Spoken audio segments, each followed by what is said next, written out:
رسیدن فصل بهار، دوباره نو شدن قول و قرار، دوباره محبت و آشتی کنون، خوش باشید تو این 2 روز روزگار. دوباره فصل شکفتن دله، دوباره کنار گذاشتن گله، نکنه یه وقت یادمون بره که دیگه بر نمیگرده این بهار. عید اومده عید اومده بهاره، شادی رو به خونمون میاره. عید اومده عید اومده بهاره، هرچی از خدا میخوای برات هدیه بیاره. دلای بیقرار ثانیه ها رو میشماره.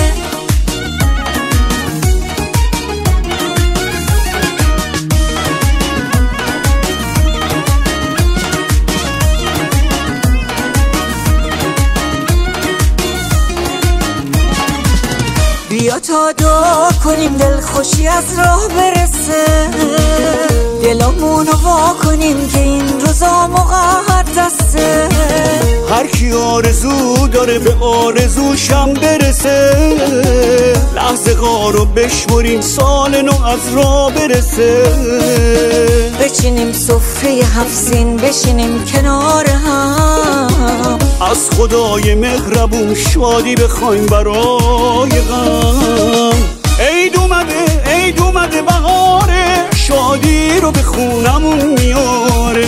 عید اومده عید اومده بهاره، هرچی از خدا میخوای برات هدیه بیاره. دلای بیقرار ثانیه ها رو میشماره.